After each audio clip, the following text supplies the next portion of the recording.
Now we will start file and its how to declare and work with a file. A file is collection of data stored on a storage device, typically on disk. This is treated as a single entity. File क्या है? Collection of data है जो storage device में हम store करके रखते हैं। Typically on disc मतलब हम प्राइमरी मेमोरी की बजाय इसको सेकेंडरी मेमोरी में रखते हैं। This is treated as a single entity. File में चाहे कितना ही डेटा हो, कितनी ही इन्फो हो, हम उसको एक सिंगल एंटिटी मानकर चलते हैं। Files can store various types of data including text, binary और structured data. Text and binary हम पढ़ चुके हैं। स्ट्रक्चर्ड डेटा कौन से होते हैं? Flow charts, DFDs and pseudocodes वगैरह। In C++, files are manage through the file streams which are objects used for input and output operation. File stream क्या है?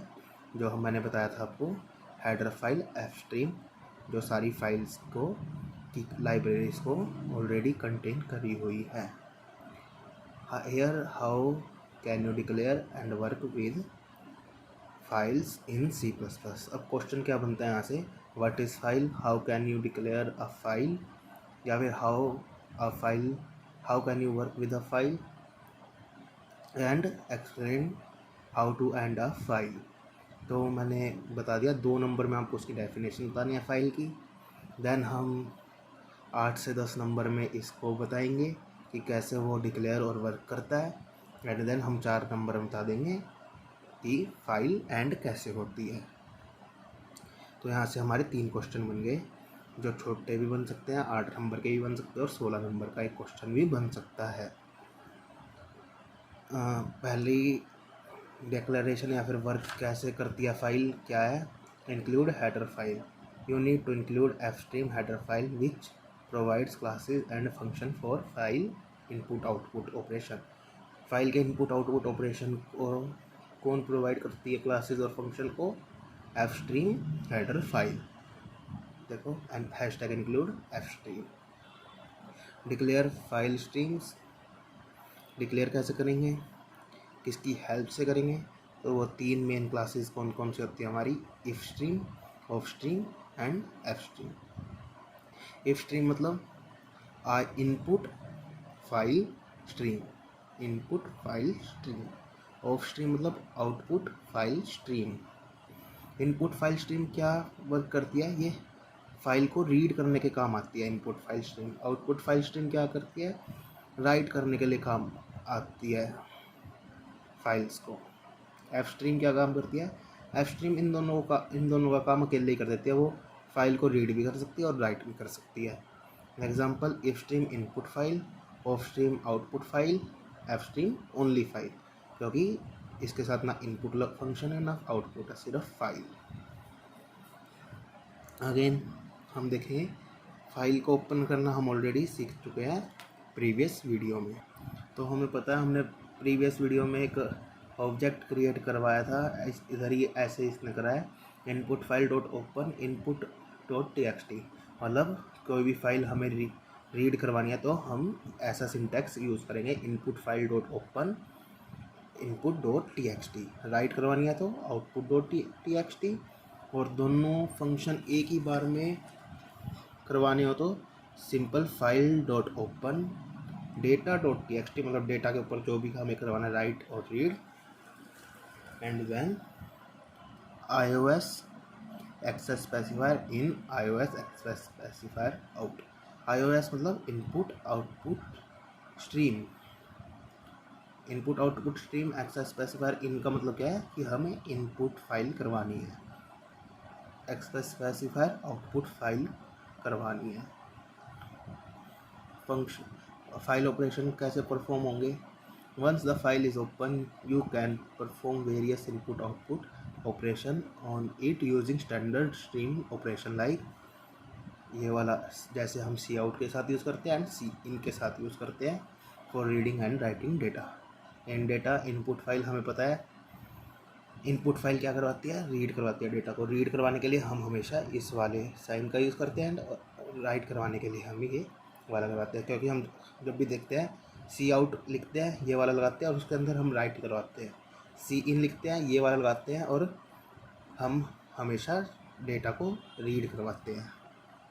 रिलेट करके देखोगे तो बड़ा आसान लगेगा। क्लोज फाइल को क्लोज कैसे करते हैं? After you finish working with files it's essential to close the file and them to release system resource. अब एक फ़ाइल को क्लोज कर दिया तो सिस्टम के रिसोर्सेज को भी रिलीज़ कर देगी ताकि डेटा लीक ना हो। तो जैसे हमने ओपन करवाई थी इनपुट डॉट फाइल, तो इनपुट फाइल डॉट ओपन, ऐसे ही input file dot close, output file dot close and file dot close. अब हमें पता कैसे चलेगा? हमने तो फाइल क्लोज कर दी, बट हम काउंटर चेक करना चाहते हैं कि हमारी फ़ाइल क्लोज हुई या नहीं हुई। उसको डिटेक्ट कैसे करेंगे वो अब हम देखेंगे। Detecting the file end of a file is crucial when reading data from a file to ensure that you don't attempt to read past and the end of the file which can lead to errors। अब वो क्या कह रहा है कि अब हमने एक फ़ाइल को रीड करवा लिया, उसका डेटा रीड कर लिया फाइल में से, और अब हमें जानना है कि वो फाइल एंड हुई या नहीं हुई। उसको डिटेक्ट करवाना है, क्योंकि वो बहुत ही क्रूशल होता है कि हम एक फ़ाइल को एंड करें, उसको क्लोज करें आफ्टर रीडिंग ऑफ डेटा, ताकि कोई दूसरा उसे मैनिपुलेट ना कर पाए। सो हमें जो है बार बार प्रीवियस मतलब read past the end of the file का मतलब इधर ये क्या है कि बार बार हमें फ़ाइल को ये वाले फंक्शन देने की ज़रूरत नहीं है, या फिर हमें फ़ाइल को कंपाइल या रन करने की ज़रूरत नहीं है, ताकि हम चेक कर सकें कि हमारी फ़ाइल क्लोज हुई या नहीं। क्योंकि अगर हम बार बार ऐसा करेंगे तो एरर्स हो सकते हैं।